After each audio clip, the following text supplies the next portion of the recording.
Well, as we approach the 6-year anniversary of BC drug deaths being declared a public health emergency, the crisis is showing no signs of slowing down. The province reporting more than 200 British Columbians died in January. That's almost 7 deaths a day.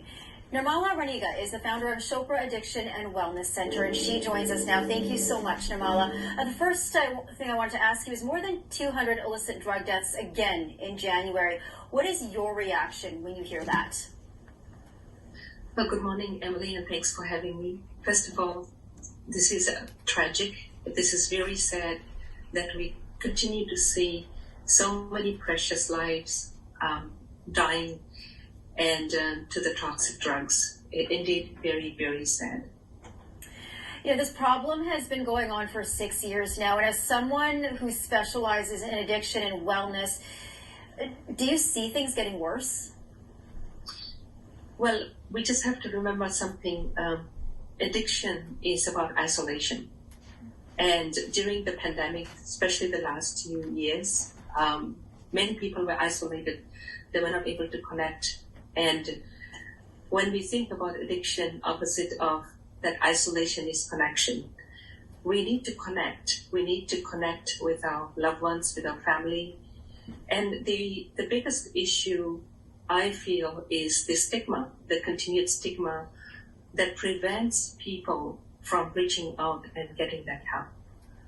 Mind you, in the last week, I spoke to about probably half a dozen men, aged between 30 and 50.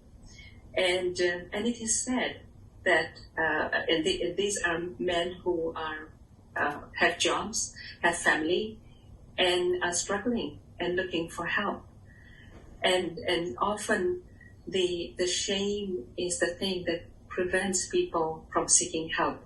So while we have seen the numbers increase, I still believe the numbers will go up.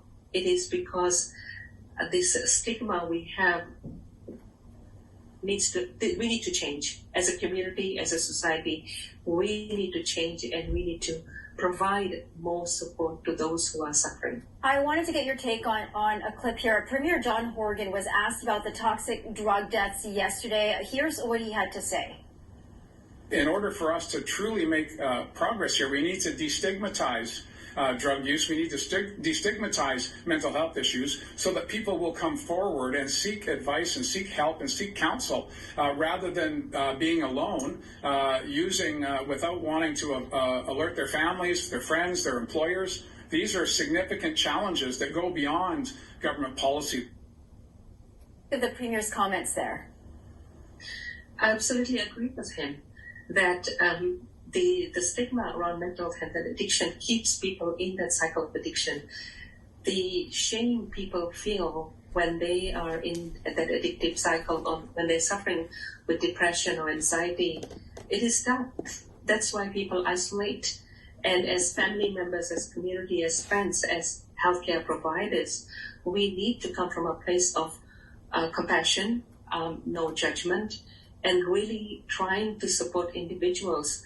Because these people are people who have families, who have loved ones. I mean, we have been listening to stories of mothers and family members who have lost their loved ones. And the reason is because they were not able to get the right help.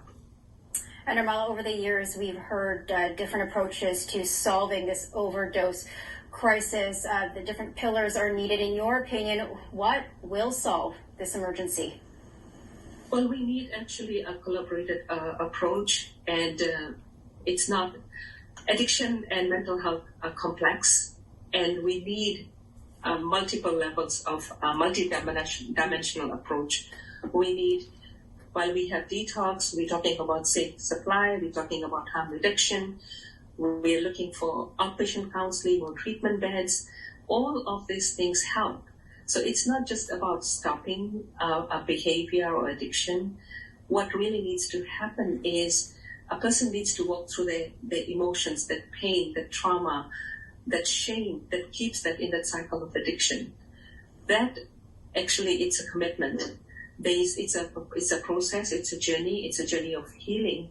And there are many practitioners out there, there are treatment facilities out there that can help individuals. But the most important thing is access and funding. Some of the programs are not funded. We need the government to provide more treatment beds, more availability and access. For example, if somebody is suffering from mental health, if you want to see a psychiatrist, I believe it's like a 6 months to 1 year waiting list. Mm-hmm. Why do we have that? During COVID times, we were able to mobilize so much resources.